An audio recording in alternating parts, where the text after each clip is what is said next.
Listen carefully, my beloved, because what I am about to say will shake the very foundations of what many have assumed for years.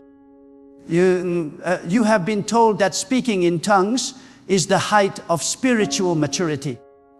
You have been told that it is the ultimate sign that you are filled with the Spirit of God. You have been told that without it, your prayers are weak and your faith is incomplete. But God says today, speaking in tongues is not what you think it is. It is not the magic proof of holiness. It is not the shortcut to intimacy. And it is not the guarantee of power. Too many have turned what was meant to be a spiritual expression into a ritual of pride, a badge of identity, a performance before men rather than a surrender before God. When God looks at you, He is not asking, what sound does your tongue make? He is asking, what posture does your heart hold? Tongues without obedience are empty noise. Tongues without surrender are just clanging cymbals. Tongues without humility become a mask to cover a life that refuses to bow before God in secret. This is why so many people can shout in tongues in public gatherings, yet return home bound by anger, bitterness, envy, and lust. This is why some can pray in tongues for hours, but still cannot forgive their neighbor, because God never intended tongues to replace righteousness. God never intended tongues to substitute transformation. God looks beyond the sound of your lips and into the purity of your spirit. I tell you this with urgency. Stop idolizing the sound of tongues and start pursuing the heart of God. For when people lift their voices in a language they do not understand, some believe the power lies in the syllables, but the power has always been in the surrender. The miracle is not the language itself. The miracle is that God hears the cry of a soul too deep for words. Tongues were never given to exalt man. They were given to draw the soul closer to God. But when men boast about their utterances, when they divide the faithful between those who speak and those who do not, they distort the gift into a weapon of pride. God despises that pride because He alone is the one who gives gifts, and no gift was ever meant to replace the giver Himself. Do not think that because you can speak in tongues you are closer to God than the one who cannot. Do not imagine that your mutterings in secret make you more holy than the one who cries tears in silence. For God is not fooled by sound, He weighs the heart. He is not deceived by syllables, He measures the depth of love. The sound may impress men, but God is unmoved until He sees humility, brokenness, and true reverence. Many will stand before Him, saying, "Did we not cry out in tongues? Did we not sound spiritual?" But He will respond, "I never knew you, for your lips moved, but your heart was far from me." Tongues were meant to break the limits of human language, to allow the groanings of the Spirit to rise when words fail. But if you misuse it, if you treat it as a performance, if you see it as a tool to elevate yourself above others, it becomes an empty ritual that has no fragrance in the courts of heaven. And this is the tragedy. Many are chasing a sound instead of chasing God. Many are desperate to mimic the utterances of others, thinking that repeating syllables is proof of the Spirit's presence. Yet God is saying, "I do not want your repetition. I want your repentance. I do not want your syllables, I want your submission.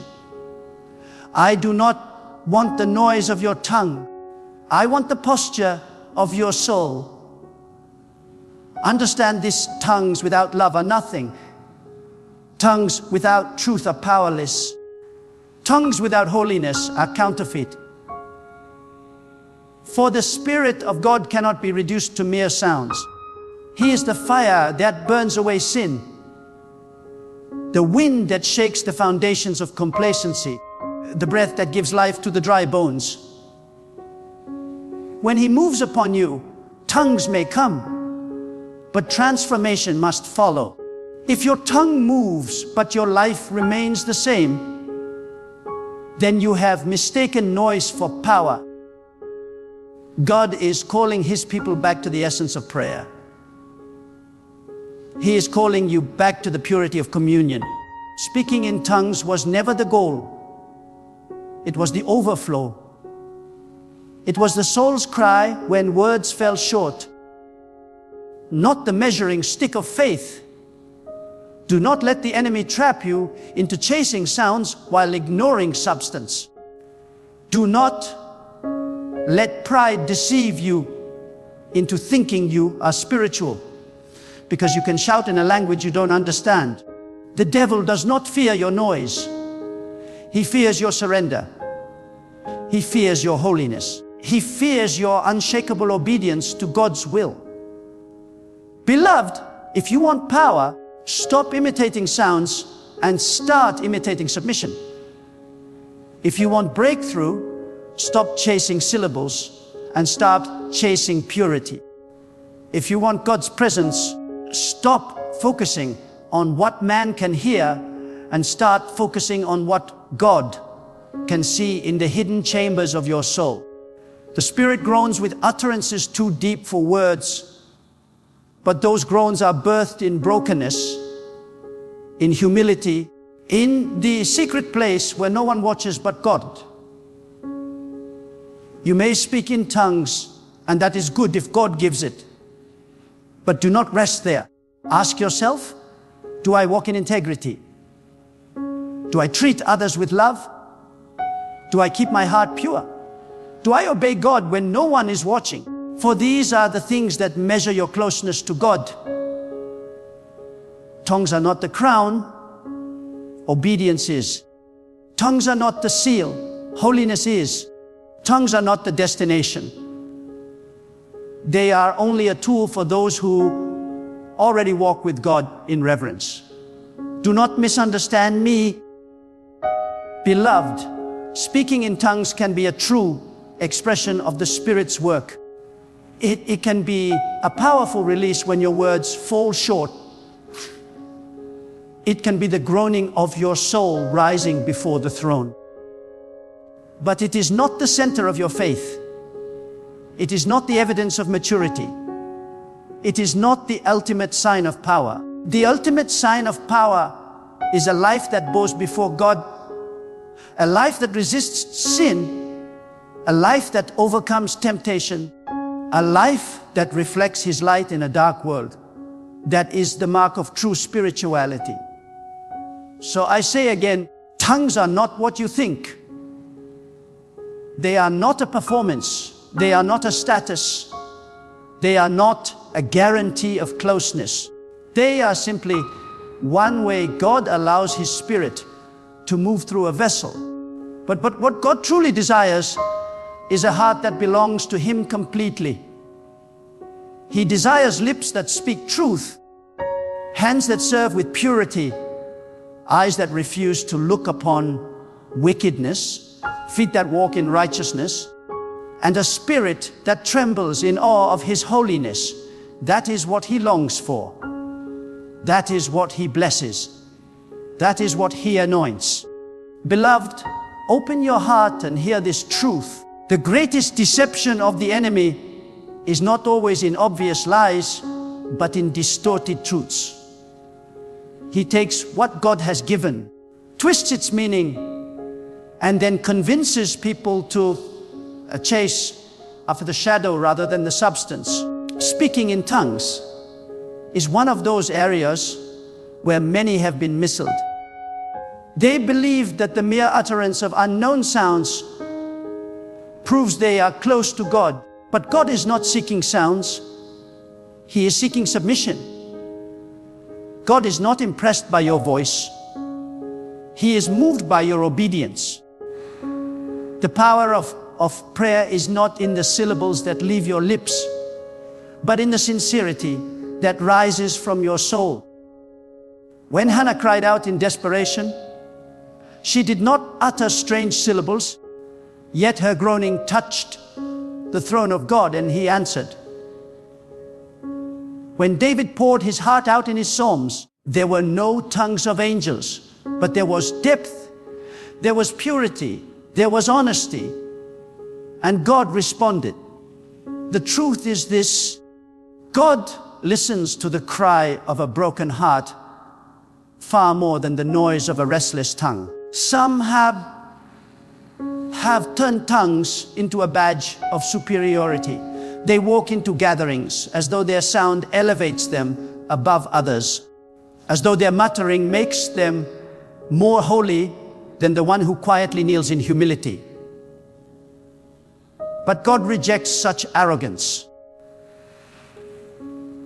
He does not measure you by the volume of your utterances, but by the weight of your devotion. Do not forget that Lucifer once carried the sound of heaven, yet he fell because pride corrupted his heart.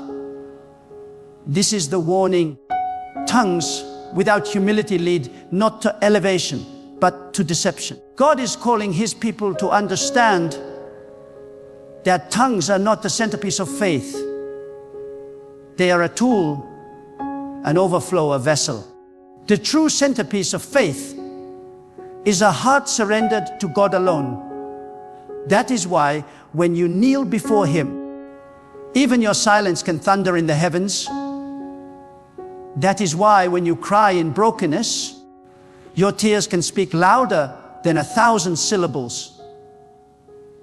That is why when you whisper a single word in faith, it carries more power than endless noise without surrender. For God does not respond to performance. He responds to authenticity.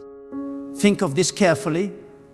Why would God, who knows every language, need you to produce sounds you do not understand in order to hear you? He does not. He gave tongues as a gift to edify, not to divide. He gave it as a means of expression, not as the measure of holiness. But man has taken what God gave and made it an idol. And every idol, even if it is born from something once pure, becomes an abomination when it replaces God Himself. If you cling to tongues but ignore holiness, you have made the gift into your God.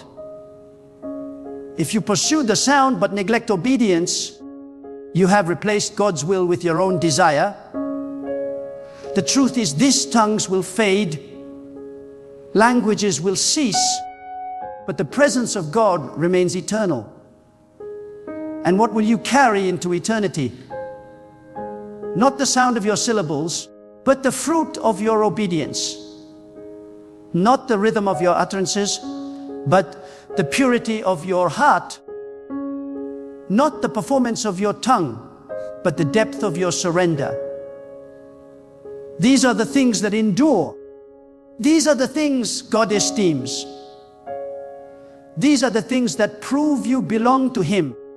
Let us not be a people who impress one another, but fail to move God. Let us not be a generation that makes noise, but lacks power. Let us not chase after gifts while ignoring the giver. Instead, let us return to the altar of truth, where our prayers are not judged by sound, but by sincerity. Let us become a people who tremble before God, who weep in His presence, who long not to be seen by men, but to be heard by Him. For that is where true power is born, not in the echo of tongues, but in the fire of a surrendered soul. And I tell you this with boldness: God is exposing false spirituality in this hour. He is stripping away the masks of performance. He is tearing down the altars of pride.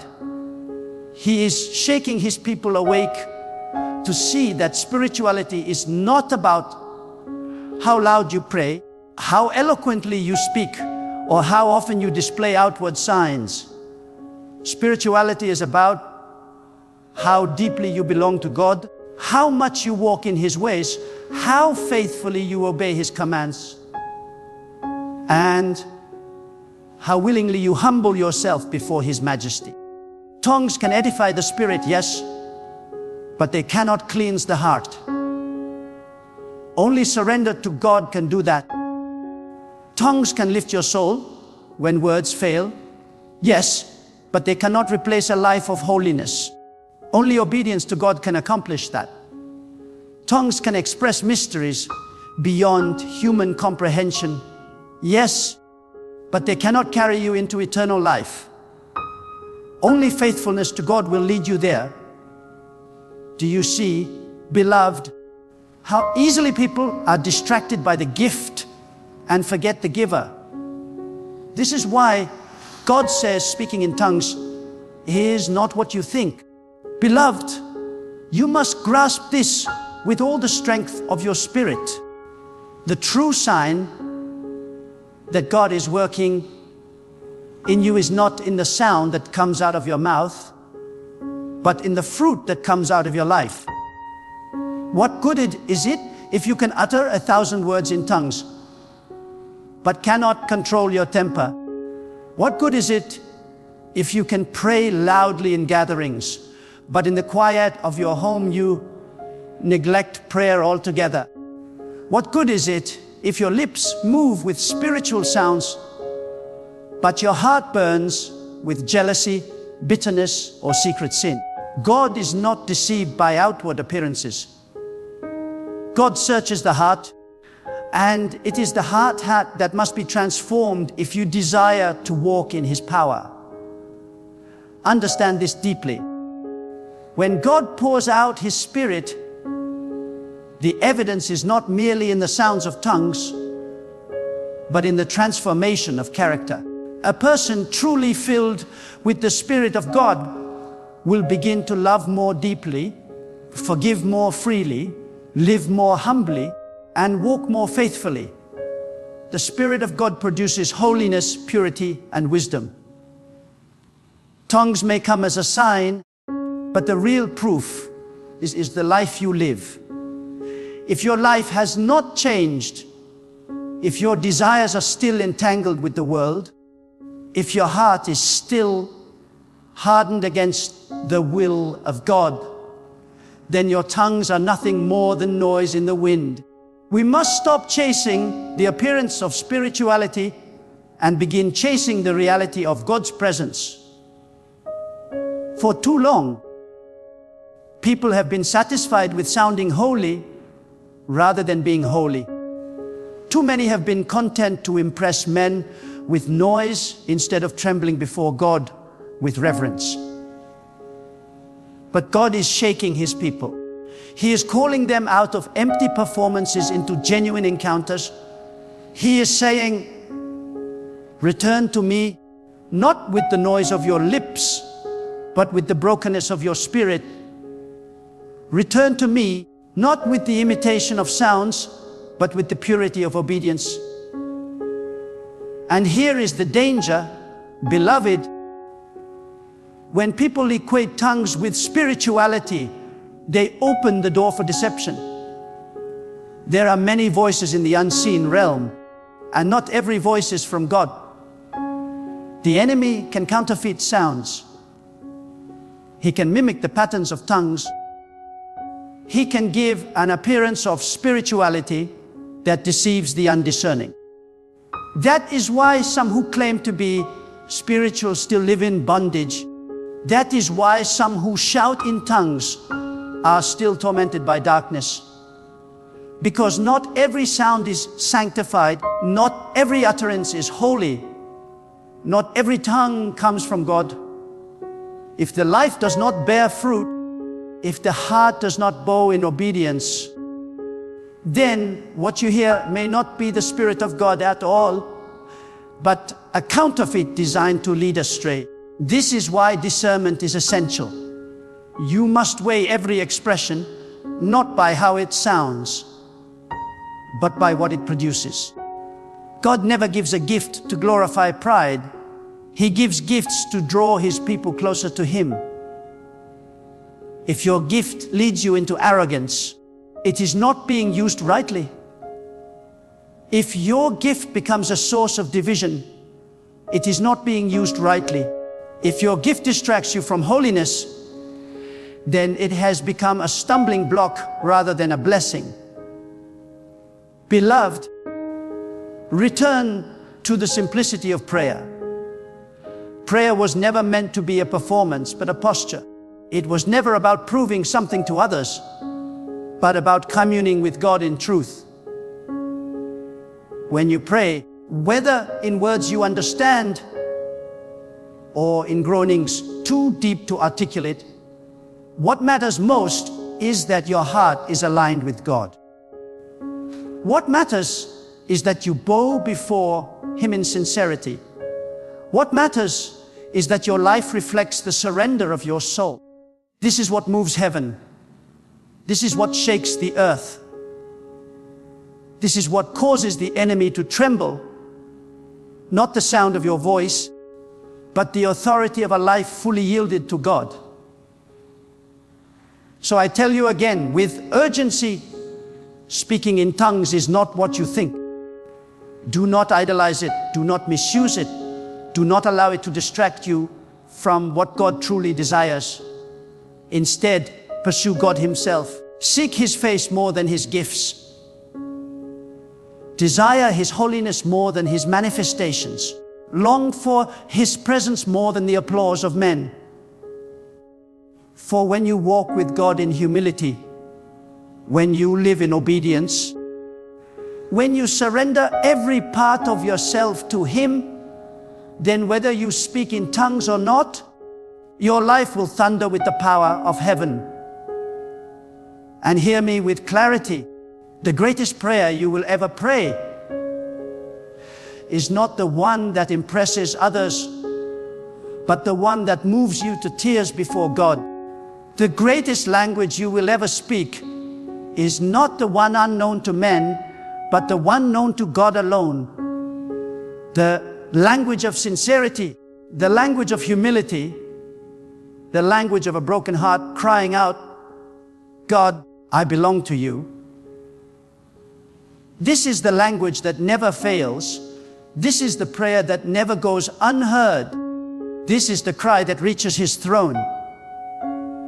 Beloved, hear me now with the deepest urgency of my spirit. God is not calling you to chase sounds.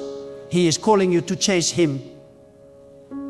He is not asking for lips that babble without meaning. He is asking for hearts that beat in reverence and surrender. He is not seeking noise. He is seeking truth. The true evidence of His Spirit in you will never be measured in syllables, but in the holiness of your walk, in the purity of your choices, and in the unwavering obedience of your heart. Do not be deceived by the show of spirituality. Do not let your soul settle for empty echoes. When God desires the depth of your being, it is better to whisper one word of genuine prayer in the stillness of the night than to fill the air with endless noise that carries no weight in heaven. God hears sincerity. He responds to brokenness. He moves upon humility.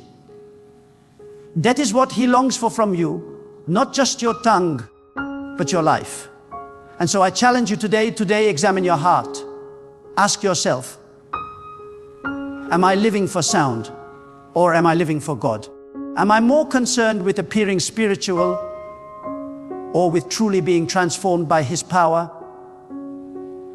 Am I seeking His gifts or am I seeking His presence? This is the dividing line. This is the question that will determine the course of your destiny. Rise now with a new conviction. Strip away the pride, Strip away the performance. Strip away the shallow displays. Bow before God in truth. Let your prayer be clothed in sincerity. Let your words, whether understood or not, flow from a heart wholly surrendered. And let your life itself become the loudest tongue you ever speak. A life that testifies of God's holiness. A life that reflects His light. A life that cannot be mistaken for anything less than a vessel fully belonging to Him. Go forth with this fire in your spirit. Do not live to sound spiritual. Live to be consumed by God's presence. Do not chase the echo of tongues. Chase the transforming power of His holiness. And let your every breath declare with boldness, I am not marked by noise, I'm marked by surrender. I am not chasing gifts, I am chasing God. I am not defined by what leaves my lips, but by the obedience of my life. This is your calling. This is your challenge. This is your destiny. Stand in it with courage and let the world know by the power of your life that you belong to God alone.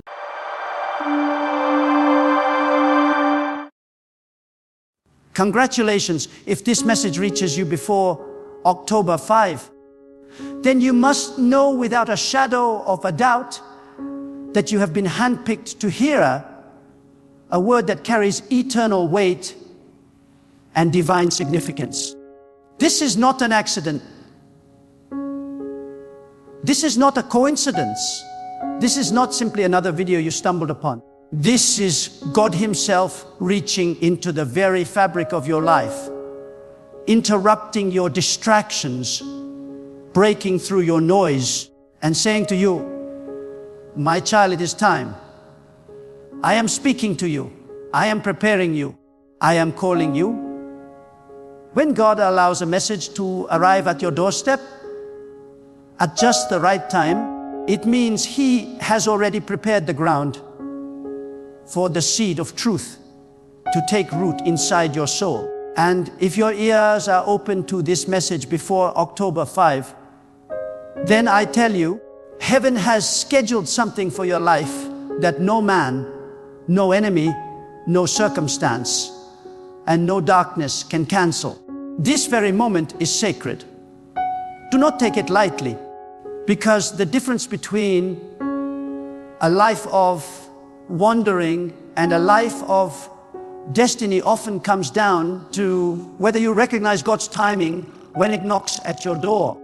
Too many people waste years ignoring the signals, brushing off the whispers, walking away from the opportunities that God places before them. But you, yes, you who are listening, God has chosen to speak to you now. He is not waiting until next week. He is not waiting until next year. He is saying, now is the hour. Now is the time. Now is the day of your awakening. If this word finds you before October 5, then it is a divine signpost that you are being called into alignment with what God has already decreed for your future. You see, God does not speak randomly. Every word has a target. Every message has a destination. And when God decides that a message should find you before a certain time, it means your life is about to enter a new season. October 5 is not just a date. It is a marker. It is a threshold. It is a door that separates what has been from what shall be.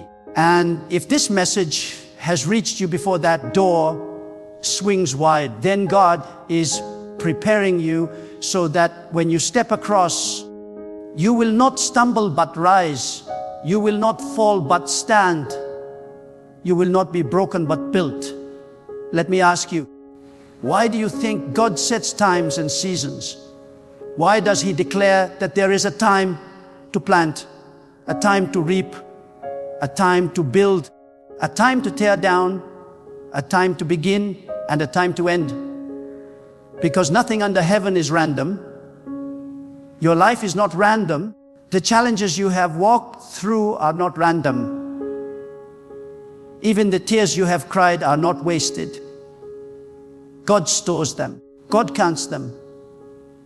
God knows. And when the moment arrives that you are ready for the next chapter, He will send you a sign, a word, a call. That is what this message is for you today. For too long, you have carried the weight of questions. You have asked, when will things change? When will the breakthrough come?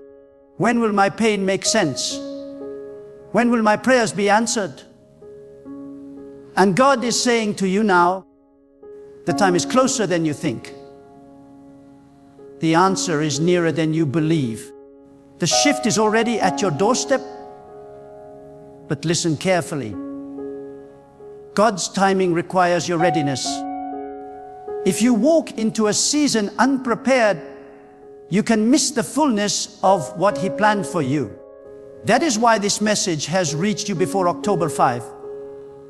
God is giving you advance notice. He is saying, prepare your spirit, align your heart, remove the distractions, silence the noise. I am about to move. Some of you have been waiting for a sign, but the truth is, God has already sent you many. You were too busy, too distracted, too wounded to notice. But this time, God has made it undeniable. He is speaking through this message saying, enough wondering, enough hesitation, enough delay. You cannot stay in the old chapter when I have written a new one. You cannot remain in the shadows when I have destined you for light. You cannot stay chained when I have already declared your freedom. Hear me clearly. If you are listening now, you have been preserved, you have been carried, you have been protected, even in ways you do not see. Many times, the enemy sought to destroy you. Many times, circumstances could have crushed you. Many times, you thought you would not make it. And yet here you are, still standing, still breathing, still listening. Why? Because God would not allow your story to end before the promise was fulfilled. The very fact that you are alive to hear this word is proof that the enemy's plots have already failed. What was designed to bury you has only prepared the ground for you to rise. Do not underestimate what God is about to do in your life.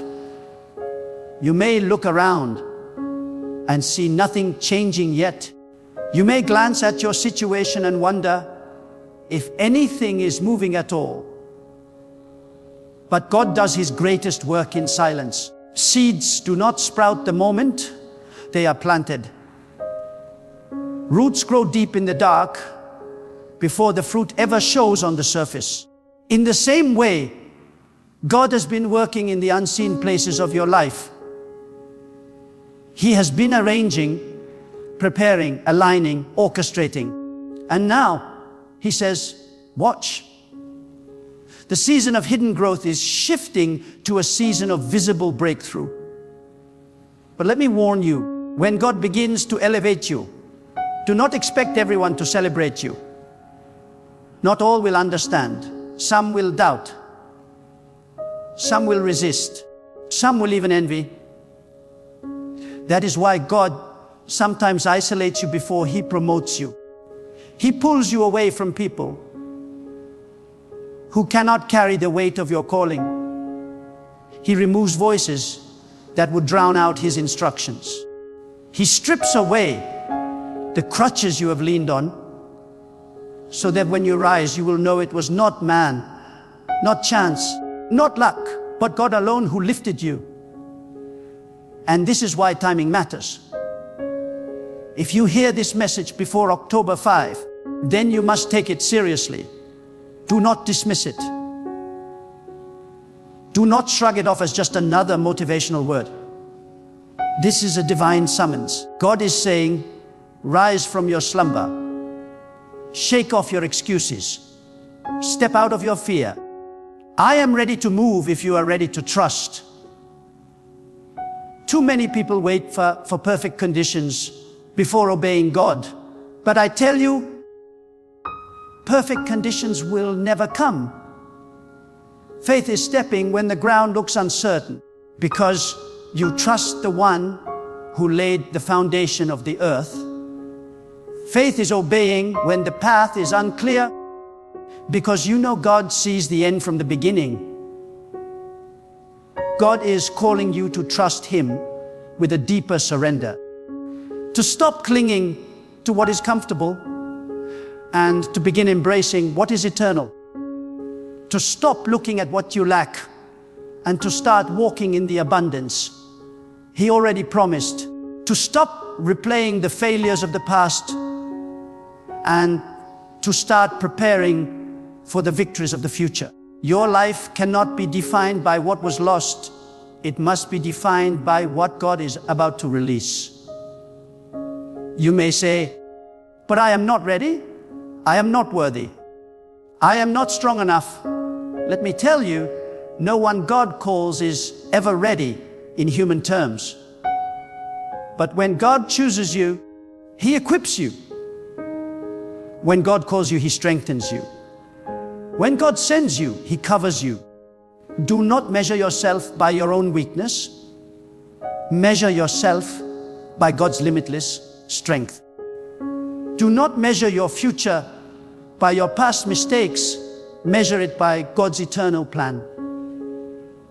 And if you think your mistakes disqualify you, let me remind you, God is a master at turning brokenness into beauty. He takes the shattered pieces of your story and uses them to build something unshakable. The scars you carry are not signs of defeat.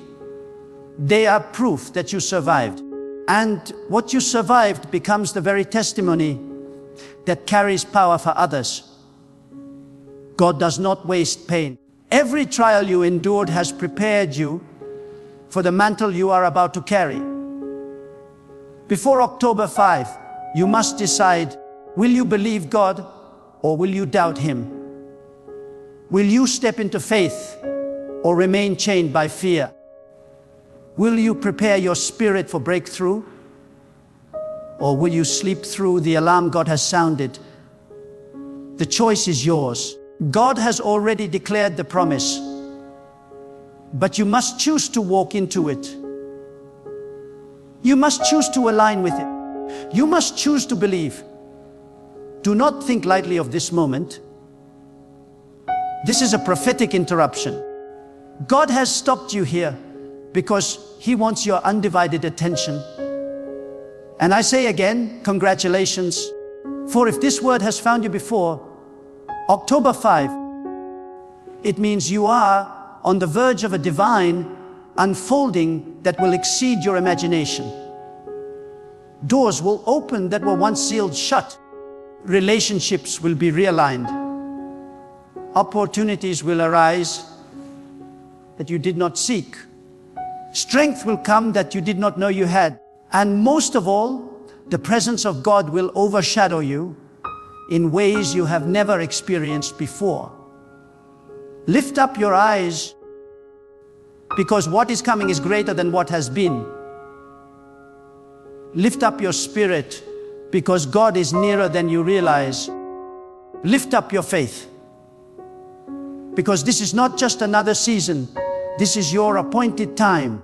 And if this message reached you before October 5, then heaven has already written your name into the next chapter of God's unfolding plan. Congratulations. If this message reaches you before October 5, you are standing on the threshold of a sacred turning point in your destiny. Do you understand the gravity of that? Many scroll through life endlessly, numb to divine whispers, deaf to spiritual alarms, and blind to the signals of heaven. But you, right now, have been arrested by a message not crafted by man's intention, but carried by God's timing. This is not mere coincidence. This is God's deliberate hand. He has intercepted you in the flow of your ordinary routine because He has chosen to deposit something extraordinary into your spirit. If your heart is beating as you hear this, it is because the eternal God is summoning you into a deeper awareness of His purpose for you. Before October 5, the heavens are realigning things in your life. You may not see it with natural eyes, but the movement has already begun. God shifts seasons long before the world notices them. The air changes before the leaves fall. The tide moves before the waves crash. Likewise, God has been quietly stirring behind the curtain of your life, repositioning people, closing doors that no longer serve you, and opening paths that lead to your divine assignment. And if you are hearing this message now, it means you are on the front edge of this shift. God is telling you in advance, so you will not be caught unprepared. You must understand something vital. God's timing is not man's timing. While people operate on clocks and calendars, God operates on seasons and purposes. October 5 is not just another date in the human calendar. It is a prophetic marker in your life's timeline. If you treat it as ordinary, you will miss its extraordinary meaning. If you prepare, however, you will step into it with clarity, strength, and courage. Too many let divine opportunities pass them by because they thought tomorrow would look like today. But God is saying to you now, tomorrow will not look like today. Tomorrow is pregnant with transformation, and you must ready yourself to deliver it. Think of how God has always moved.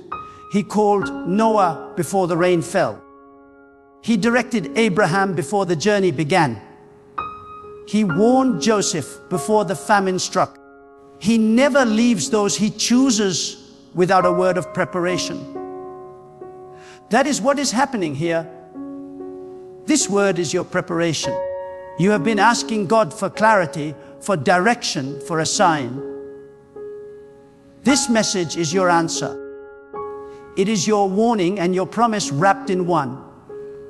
It is God saying, I am about to unfold a chapter you have never seen before, but I will not let it catch you unaware. I am giving you notice. I am instructing you now. And what is He asking of you? He is asking for surrender, not a half-hearted surrender that only offers Him what is convenient, but a total surrender of your fears, your doubts, your insecurities, and your plans. God does not ask for partial trust. He asks for complete trust. He asks you to let go of the grip you have on your own understanding and to lean fully into His wisdom. Some of you have been holding on to control so tightly that your hands are bleeding, yet God says, release it. Place it in my hands. Let me carry what you were never built to carry. But here is the truth. Surrender is not weakness. Surrender to God is strength. Surrender does not mean losing. It means finally winning where it matters most. When you surrender to God, you step out of the fragile safety of your own plans and into the unshakable covering of His will. When you surrender, you stop striving in circles and begin moving in straight lines. When you surrender, you stop surviving and start thriving. God cannot fill hands that are clenched tightly around what He is asking you to release. He cannot pour into a vessel that refuses to be emptied. And that is why He calls you now, before October 5, to loosen your grip, to open your heart, and to allow His Spirit to flow freely through you. Do not underestimate what God wants to accomplish in you. Too many have been tricked into believing that their life is small, insignificant, or overlooked. But God says, I have placed eternity within you. I have written greatness into your DNA. I have woven purpose into your very breath. You are not an accident of birth. You are not a mistake of circumstance. You are a deliberate design of God. And if He has preserved you until now, it is because your story is still unfolding. Every setback you endured was not to destroy you, but to shape you. Every disappointment was not meant to break you, but to build you. Every storm you survived was as a training ground for the authority you are about to walk in. And I tell you this, before October 5, God wants you to awaken to the reality of who you are in Him. Not who the world says you are, not who your failures say you are, not who your fears whisper you are. Who God declares you to be. He calls you chosen. He calls you set apart. He calls you appointed. You are not defined by the labels men gave you. You are defined by the identity God stamped on you before you were even born. And the time has come for you to rise and live in that identity with boldness, conviction, and unwavering faith. But let me speak with clarity. This awakening will not come without resistance. When God prepares to elevate you, forces of opposition will always rise. Do not think it strange if you encounter sudden obstacles, strange warfare, unexplainable tension. It is not a sign that you are off course. It is proof that you are on the brink of breakthrough. The closer you move toward destiny, the more violently darkness tries to push you back. But remember this, no weapon formed against you will prosper when God's hand is upon you. The enemy may form the weapon, but God has already disarmed its power. He may roar like a lion, but he cannot devour what God has sealed. Your survival until this very moment is proof enough that God's covering is stronger than any attack. And this is why you cannot afford to enter this new season with old chains. Old bitterness, old grudges, old fear, old doubt. They cannot walk with you into October 5. They are dead weights, and if you cling to them, they will drag you down when God is trying to lift you up. Forgive where you need to forgive. Release where you need to release. Close the chapters that have already ended. The new cannot come while you are clinging to the old. And God says, I am ready to give you new oil, new strength, new vision. But you must empty yourself of yesterday's residue. There are moments in history where everything changes. Moments where nations are redefined, lives are redirected, and destinies are rewritten. October 5 is one of those moments for you. It is not just a day on the calendar. It is a divine reset, a holy interruption, a spiritual gateway. And if you hear this message before that day, it means God has trusted you enough to prepare you in advance. Not everyone hears, not everyone receives, but God has chosen to alert you ahead of time. Congratulations, because it's not ordinary. This is sacred, so stand tall, lift your head, strengthen your faith. Because the God who carried you through storms will now carry you into promise. The God who held you in the valley will now set your feet on the mountain. The God who saw your tears in the night will now clothe you with joy in the morning. And you will know beyond doubt that it was not luck, not chance, not accident, but God alone who brought you here. If this message has reached you before October 5, I say again, congratulations. Not because you stumbled across mere words, not because you happened upon a passing inspiration, but because God Himself has chosen to speak directly into the depths of your life. You have been entrusted with revelation, entrusted with warning, entrusted with promise. And what you do with this moment will determine how you walk into the season that is about to unfold. You cannot leave this word behind as though it were just another passing sound. You cannot hear God's voice and then return to life unchanged. When God speaks, it is an invitation, but also a responsibility. He is not only comforting you, He is commissioning you. He is not only reassuring you, He is awakening you. He is saying, rise, stand, live with courage, walk with faith. Step boldly into the purpose I have already prepared for you.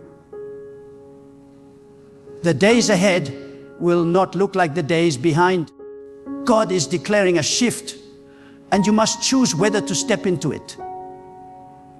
Will you remain bound by fear, or will you rise in faith?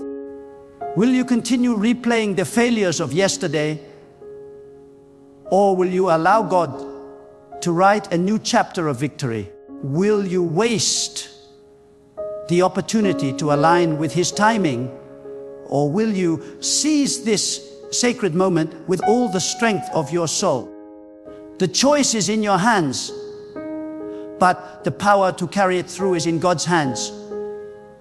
So here is your call to action. Consecrate yourself. Strip away the distractions that have been choking your spirit. Silence the voices that have drowned out God's whisper. Forgive those you have held in chains of resentment. Release the burdens that were never yours to carry, and above all, trust. Trust with the kind of faith that moves mountains. Trust with the kind of surrender that brings peace. Trust with the kind of boldness that refuses to bow to fear. Stand before God tonight, tomorrow, and in the days leading to October 5, and declare with your whole being, I am ready. I am surrendered. I will not miss what you have appointed for me. Let these not be hollow words, but a cry from the depths of your soul. For God has preserved you, chosen you, and now He calls you to walk into destiny with the strength He Himself provides. And as you cross into this new season, remember this: the same God who created the heavens and the earth, the same God who commands the stars and directs the oceans, is the God who walks beside you, within you, and before you. Do not shrink back. Do not hesitate. Do not doubt. Step forward with courage, for your appointed time has come. Go forth. Then, not as the same person you were yesterday, but as one awakened, empowered, and unshakably anchored in God. Let your life become a testimony that when God speaks, and when His child believes, nothing on earth or in the heavens can stop the unfolding of His divine plan. Now the call rests with you. Will you rise? Will you believe? Will you surrender? If this word has reached you before October 5, then the heavens already resound with your answer. Step into it and let the world see what happens when a life is fully given over to God.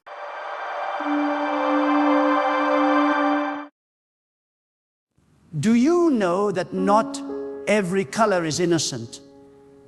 Do you know that in this world, certain colors are not just cloth, not just fashion, but marks, spiritual marks that witches, sorcerers, and workers of darkness use to identify their victims? Listen carefully. The world is not neutral.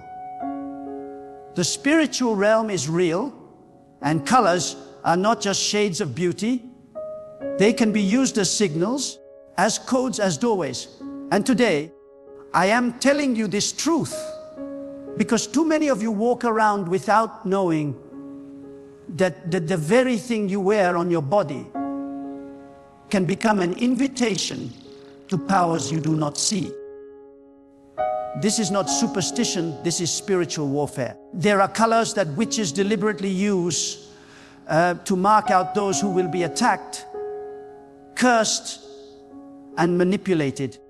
And if you are not discerning, if you are not connected to God, you can unknowingly carry that mark into your home, your workplace, your relationships, and your future. The truth is, the kingdom of darkness does not work in obvious ways. They work in subtlety. They don't come to you openly with horns and fire. They come through culture, through fashion, through what seems harmless. And they know that when you wear certain colors, you align yourself with a symbol in their world, and in the spirit, it is like hanging a signboard that says, "Target me, I am open." That is why you must be awake. That is why you must not be naive. God calls us to wisdom, not ignorance. God calls us to discernment, not blindness. And today, you must open your eyes. Witches do not waste time with random actions. Everything they do is intentional. They gather in the night, they chant, they mark, and they release powers into objects, fabrics, colors. They take what looks ordinary and give it spiritual assignments. And then, when the unsuspecting person wears it, that assignment begins to work. Suddenly, depression comes. Suddenly, confusion rises. Suddenly, relationships crumble. Suddenly, sickness appears. And the person does not understand that what they wore became a magnet in the spiritual world. And that is why you must never underestimate what you wear. That is why you must never dismiss what God reveals. Listen, God created colors, but witches pervert them. They know that colors carry energy, symbolism, and messages in the unseen realm. When God gave colors, they were meant to reflect beauty, light, and order. But witches twist them to create a counterfeit language. And there is one color they use again and again as a mark, as a spiritual weapon, as a silent curse upon those who do not know. When you wear this color carelessly, without prayer, without discernment, you allow yourself to become a billboard for their dark communication.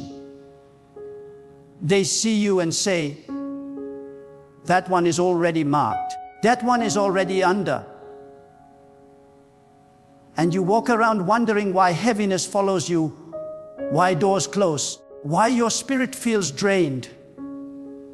It is because witches marked you by what you wore. Do not misunderstand, this is not about paranoia. This is about awareness. God does not want you to fear colors. God wants you to understand their power and to avoid the traps of darkness. Because while witches may use colors to curse, God uses wisdom to protect. And the wise do not walk blindly, the wise walk awake. The wise do not follow trends, the wise follow discernment. The wise do not dress to impress the world, the wise dress to honor God and to shield themselves in purity. Think about this. Why is it that in occult rituals, certain colors are mandatory? Why is it that in witchcraft gatherings, they cannot proceed without specific garments? Because they know the power of those colors. They know the vibration, the atmosphere, the message it sends in the invisible realm. They know that colors summon, attract, repel, or release forces. And if they know, should you not also know? If they understand, should you remain ignorant? God said, "My people are destroyed for lack of knowledge." Do not let ignorance destroy you. Let me tell you, witches love to use black, not just because it is dark, but because in their rituals, black represents concealment, hidden power, death, and alignment with the void. When you wear it without prayer, you become hidden in the wrong atmosphere. You cloak yourself not just physically, but spiritually. And they mark you as one who can be manipulated. Some of you wonder why, after wearing certain colors, your mood shifts. Why do you feel a sudden burden? Why does heaviness sit on you? Because colors are not passive, they carry assignments. And there is another color, red. Do you think it is by accident that witches use red candles, red fabrics, red paint in their rituals? Red in their world represents blood, sacrifice, aggression, lust, and violence. When you wear it without discernment, they see you as someone already linked to their altar. That is why some women wear red and suddenly become objects of lustful attention. That is why some men wear red and suddenly attract hostility. The color marked them. And witches laugh because they know what you do not know.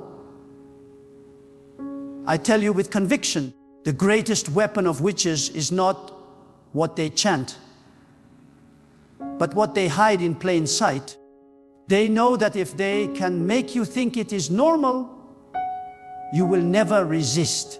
They know that if they can make you believe it is only fashion, you will never question. And so they wrap darkness in beauty, and they call it style. They cover curses in trends, and they call it culture. And the people of God, who should be wise, walk right into the trap.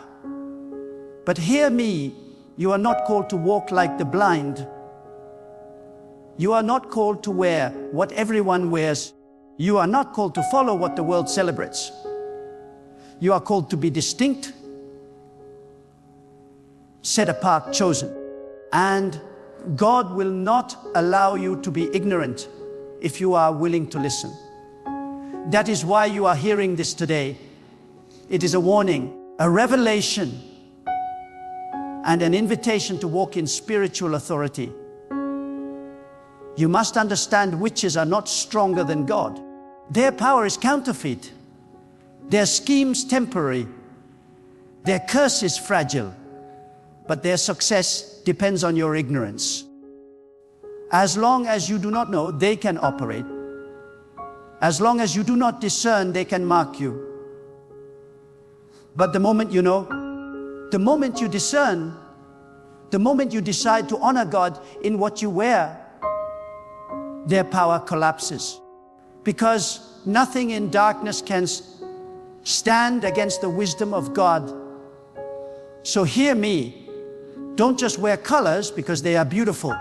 Ask God, is this aligned with your will? Is this safe in the spirit? Is this pure in your eyes? Seek God before you seek trends. Choose purity before you choose style. And if there is a color that witches use to mark people, avoid it. Refuse it. Do not let your body become a canvas for their dark language. Do not underestimate this. Witches track their victims by marks, and colors are marks. You may not see the mark, but in the spirit, it shines like a beacon. They know who to attack because of what you wear. But when you cover yourself in wisdom, when you clothe yourself with the awareness of God, then your mark becomes untouchable. Because no color can curse you. when you are shielded by the truth of God. I say again, don't wear this color witches used to mark you. Don't wear it carelessly. Don't wear it ignorantly.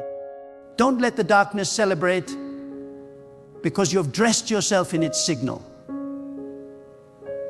Ask God to clothe you in light, to cover you in wisdom, to wrap you in discernment. And when you do, witches will see you, but they will flee. They will know you are not theirs to mark. They will know you are not theirs to curse. They will know you belong to God, and God alone. Listen closely, because what I am about to say is not just for your ears, it is for your spirit. Colors are not neutral in the spiritual realm. They carry weight, they carry atmosphere, they carry intention. When you wear them, you are not only expressing outward beauty, you are communicating in the unseen. Witches know this far more than many believers do. They deliberately assign colors as symbols of their allegiance, as gateways of control, as signals in the darkness. And if you remain unaware, you risk stepping into a battlefield unarmed, dressed in the enemy's colors without even realizing it. But God, in His infinite mercy, reveals the schemes of the enemy so that His children will not walk in ignorance. There are seasons when God calls His people to awaken because the deception of the world grows more cunning. This is one of those seasons. Witches are not content with their hidden gatherings. They want to infiltrate everyday life. They want to bring their symbols into your wardrobe, their signals into your home, their curses into your choices. What they cannot take by force, they seek to trick you into carrying yourself. And what better way than through what seems harmless, a piece of clothing, a color, a trend. The unguarded mind laughs it off, but the discerning spirit recognizes that nothing in this world is without meaning.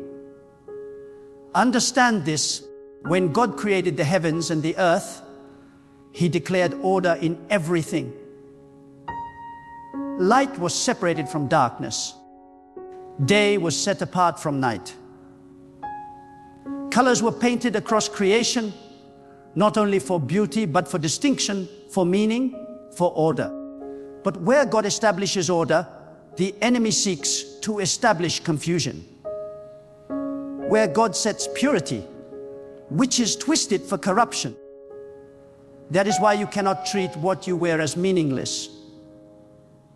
When you clothe yourself, you are either covering yourself in alignment with God's order, or you are unknowingly partnering with a system of confusion. Some of you feel constant heaviness, yet you never pause to ask, why does my spirit feel drained when I dress this way?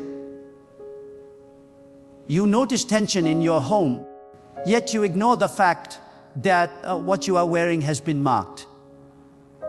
You wonder why sudden arguments, sudden temptations, sudden sicknesses rise in your life after you adopt certain fashions, but you never trace it back to the spiritual coding attached to what you wear. God is revealing this so you will no longer be blind. You must see what is unseen. Witches know that colors can either attract or repel spiritual attention. They assign meaning to what they use. For them, black symbolizes the covering of secrecy, the cloak of hidden agendas. Red symbolizes blood and sacrifice, lust and rage. Green, in their rituals, is often tied to envy, manipulation, and counterfeit prosperity. Purple, which in God's order symbolizes royalty and authority, is twisted by witches to signify domination and counterfeit power. They do not use these shades by accident. Every piece of cloth in their rituals carries intention. So when you adopt their colors without discernment, you wear not just a garment, you wear a spiritual declaration you did not intend to make. But let me be clear, this is not about fear of colors. It is about wisdom with colors. God does not call you to live in paranoia. He calls you to live in discernment. What separates the faithful from the deceived is not fear, but awareness. The faithful know that God is above all, that no color can curse them if they stand under His protection. But they also know that walking with God means refusing to partner with darkness. You cannot walk in light while dressing yourself in the symbols of night. You cannot claim to seek purity while adorning yourself with the marks witches use for impurity. God is not mocked. He sees beyond appearances into intention. And when He warns you, it is because He loves you. So let me speak directly to your spirit. Stop wearing what aligns you with confusion. Stop adorning yourself with what witches use to signal destruction. If you are God's, then live like one who is God's. Do not let the enemy mark you through ignorance. When you wake up in the morning and clothe yourself, ask God for wisdom. Say, God, cover me not only with fabric, but with discernment. Let my clothing be a reflection of light, not a symbol of darkness. There is something deeper here. Witches cannot create. They only pervert what God has created.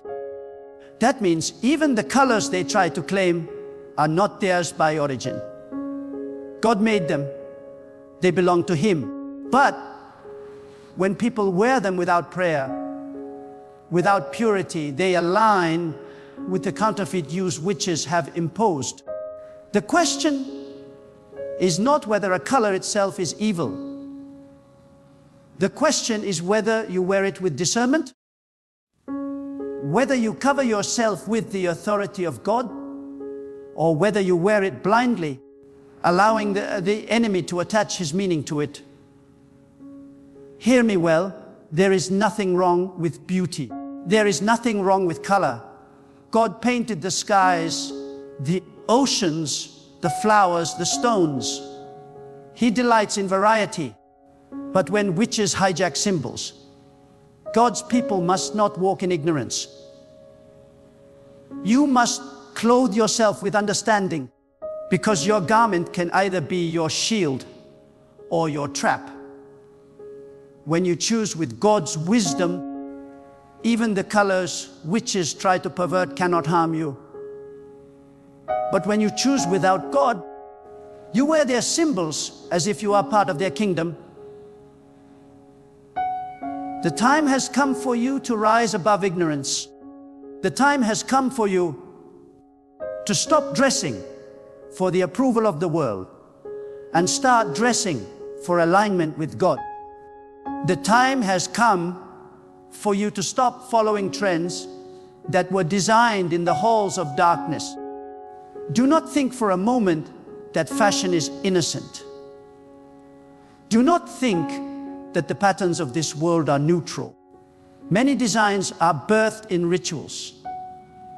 Many trends are released after incantations. Many colors are chosen as signals for the spirit world. That is why when you wear them, you notice strange patterns follow you. But when you refuse them, when you clothe yourself with discernment, the power of those patterns is broken. I tell you today, witches cannot own you unless you agree with them. Their marks cannot remain unless you accept them. And one of the easiest ways you agree is by what you wear. But you are not called to live marked by them. You are called to live marked by God. And the mark of God is purity, wisdom, light, and discernment. No witch can erase that. No darkness can counterfeit that. But you must choose to live under that mark every day. So let me challenge you, examine your wardrobe. Look again at what you have normalized. Ask yourself, does this glorify God, or does it carry signals of the enemy? If you feel heaviness attached to it, if your spirit feels uneasy, that is God warning you. Remove it. Purge it. Do not keep garments that were designed in darkness. Do not cling to fabrics that were marked for curses. God is calling you higher, and you cannot walk higher while still clinging to the traps below. Witches may use colors to mark you, but God uses discernment to free you. Witches may use garments to curse, but God uses wisdom to protect. And today, God is opening your eyes. Do not waste this revelation. Do not treat this lightly. Colors are not just colors. Fabrics are not just fabrics.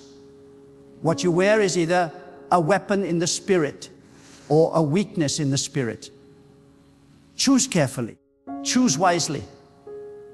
Choose with God. Let me take you even deeper into this truth.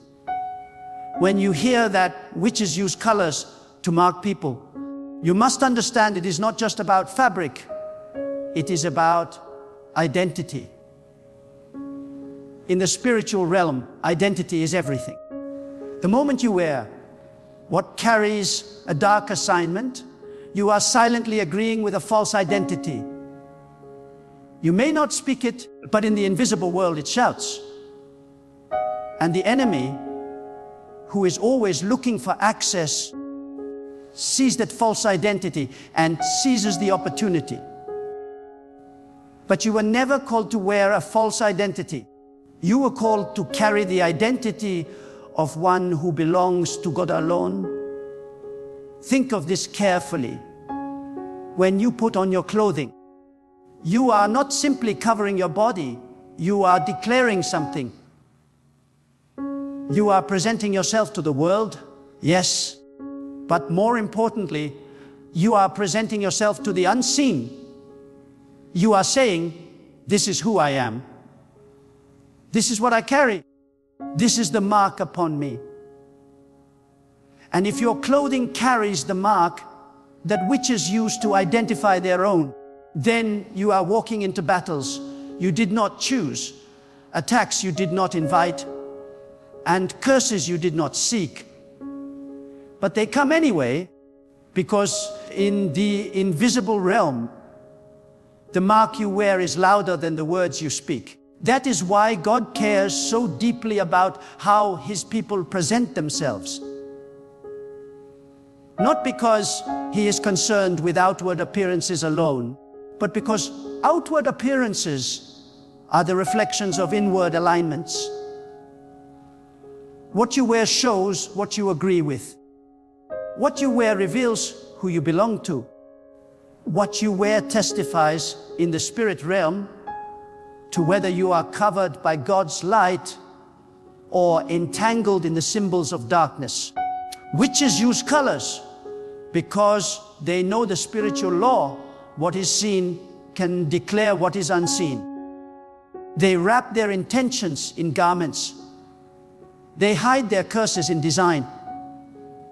They spread their assignments through fashion. And the world, hungry for beauty but blind to meaning, consumes it all. But you are not called to be blind. God did not create you to be a victim of hidden codes. He created you to walk in wisdom, in clarity, in discernment. He created you to know the truth and to live in freedom. So I say to you, when you step into your wardrobe, do not only ask, does this look good on me? Ask, does this align me with God? Do not only ask, is this trendy? Ask, is this holy? Do not only ask, will people like me in this? Ask, does this honor the God who covers me?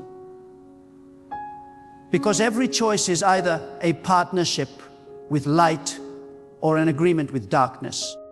Now let us go even deeper. Colors in themselves are not evil. They are the creation of God. Black is not evil because it is black.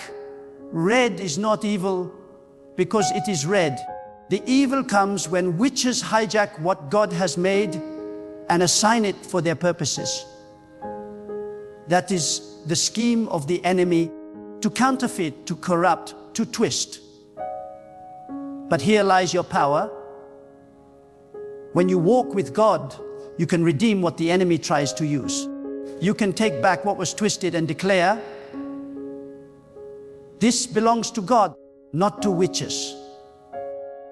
But you cannot redeem what you are ignorant of. You cannot sanctify what you do not discern. Some of you must understand that there are fabrics and colors in your possession that were never prayed over, never surrendered to God. You just picked them because they were appealing. And now, every time you wear them, a heaviness follows you. That is not coincidence. That is spiritual reality. You need to go back, lay those garments before God, and say, if this does not glorify you, I release it. If this carries darkness, I renounce it. Do not be sentimental about things that carry curses. Do not cling to clothing that carries destruction. Better to lose a garment than to lose your peace. Better to part with fabric than to part with the covering of God. And let me tell you something else. Witches are strategic.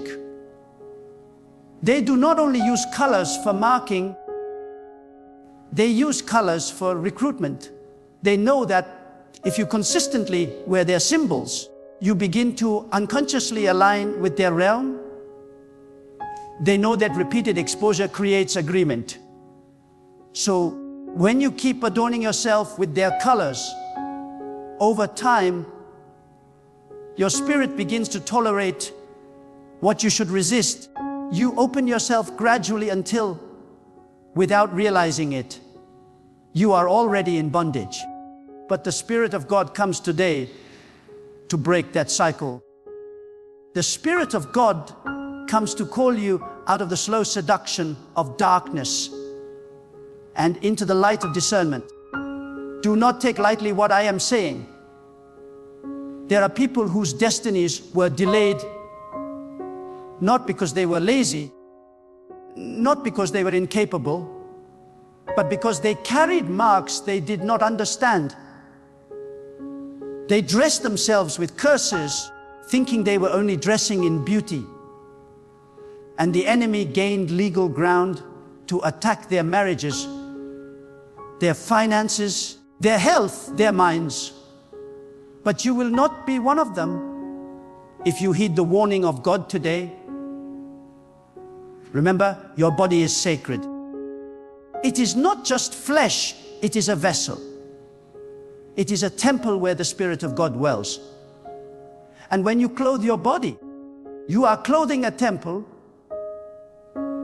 Would you dare dress the temple of God with marks of witches? Would you dare bring into His sanctuary garments coded for destruction? No. You must honor the vessel He has given you. You must cover it with purity, with discernment, with awareness that you carry something holy. Now let me give you another angle. Witches do not only use colors to attack individuals, they use them to control atmospheres. That is why entire events, entire spaces, entire communities can be influenced by the dominant colors chosen. They know that when a room is saturated with their signals, it creates an atmosphere where their spirits can operate freely.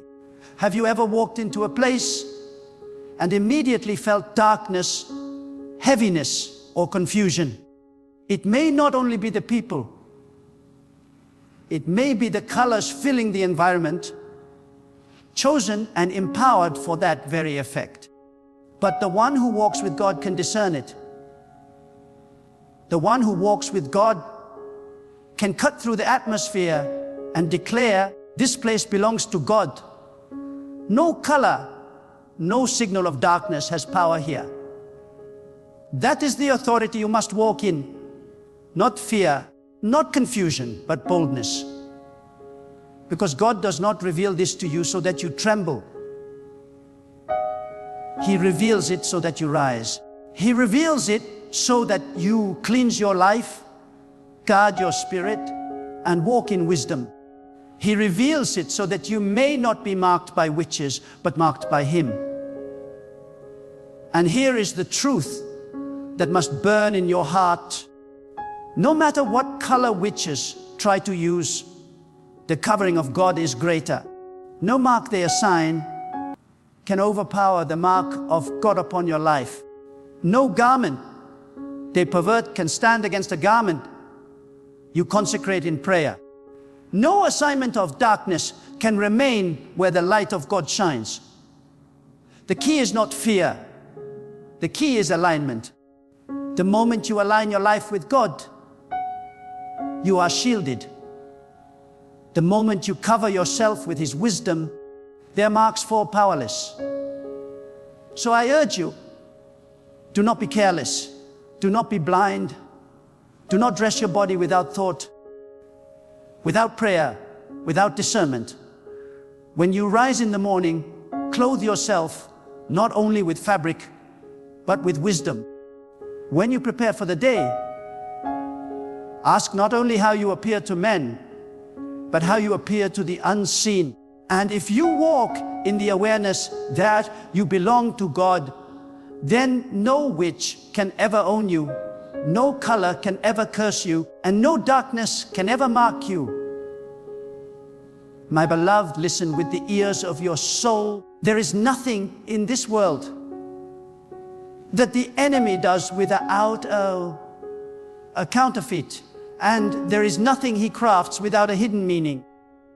When witches, sorcerers, and agents of darkness mark their prey, they do not always use open rituals or loud proclamations.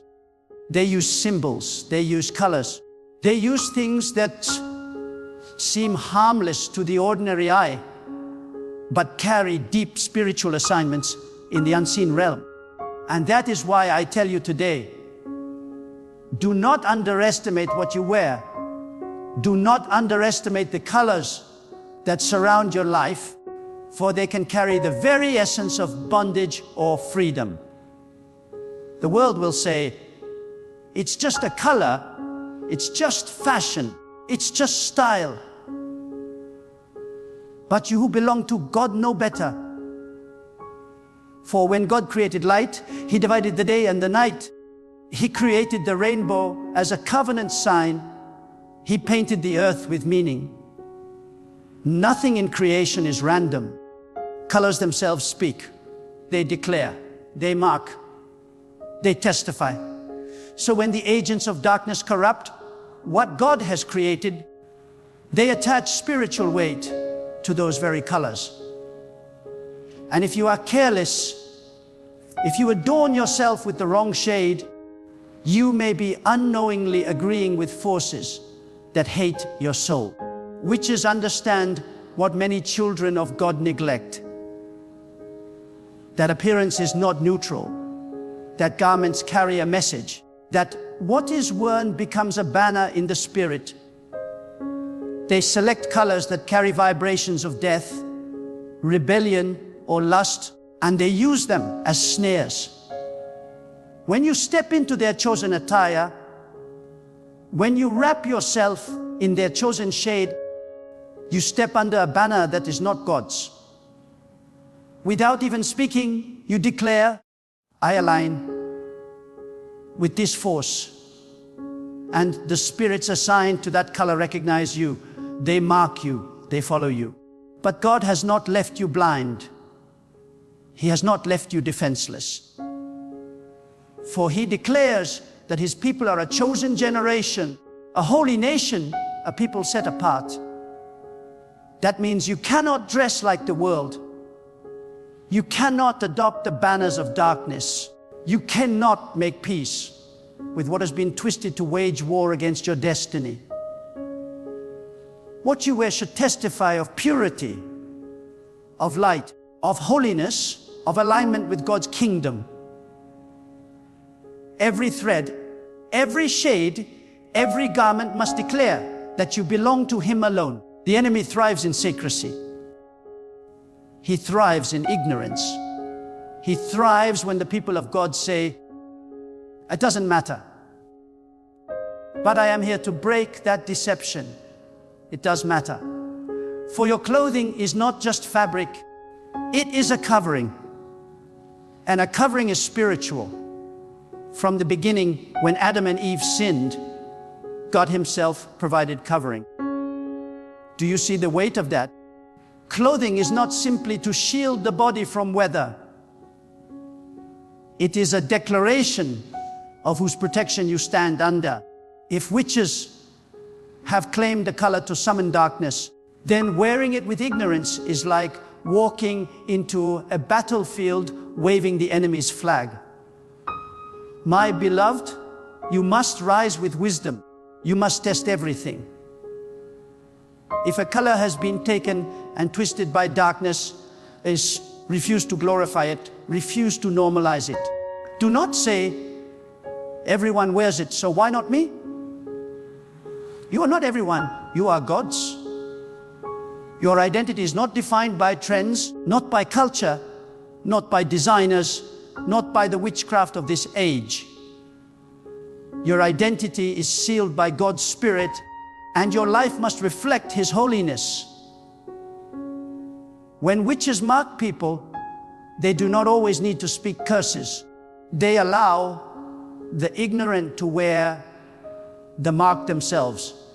They allow you to open the door without knowing it. That is why discernment is critical. That is why you must pray even over your wardrobe.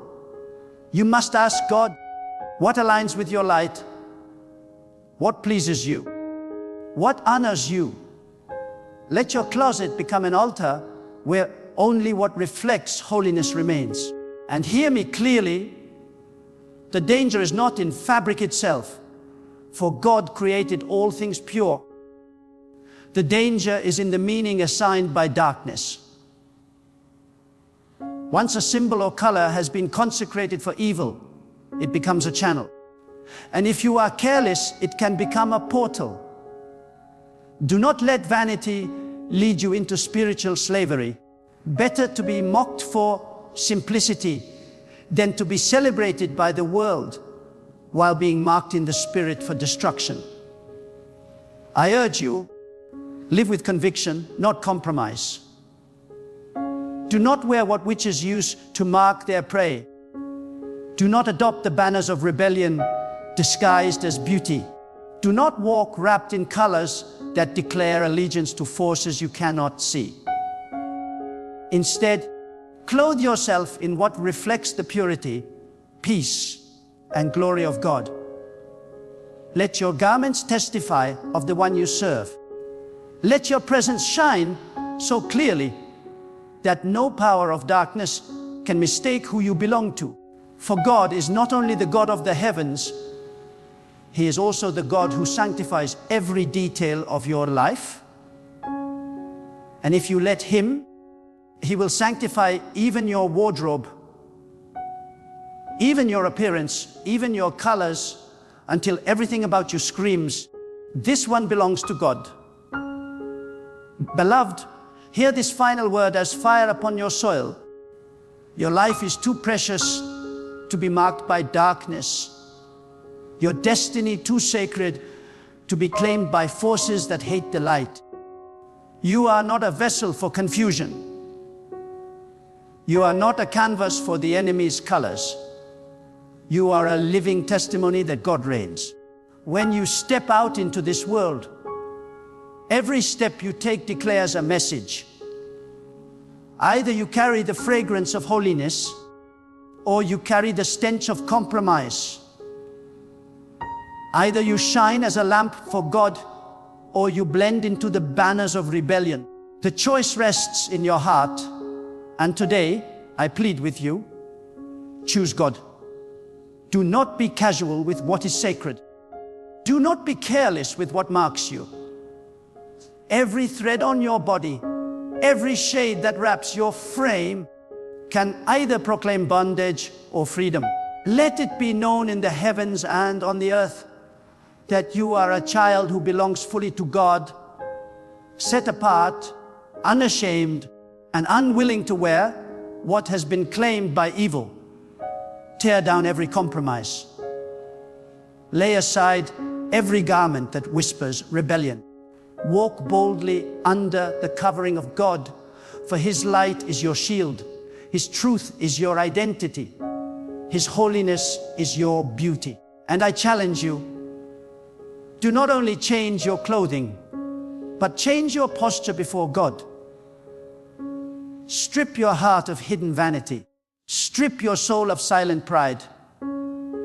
Stand unclothed before God in humility, and let Him clothe you with His glory. Let the world see that your adornment is not in colors that witches claim, but in the radiance of a life surrendered to God's power. When you walk into a room, let it be impossible for darkness to remain. When you speak, let your voice carry the authority of one fully aligned with God's holiness. When you live, let every breath declare, I belong to God, and nothing of darkness has a claim on me. That is your calling. That is your banner. That is your destiny. So rise now with courage. Walk away from compromise. Break the chains of ignorance and step forth as one who shines, not because of earthly fabric, but because the eternal light of God rests upon you. For when you choose His covering, when you live as His vessel, no witch, no sorcerer, no color, no curse will ever mark you. You are sealed, secured, and sanctified by God alone. Now I ask you, what will your life declare when the world looks at you? Will they see compromise? Or will they see the glory of God? The answer begins today, in your choice, in your conviction, in your courage. Stand firm, stand holy, and let your life forever testify that you are marked only by the power of God.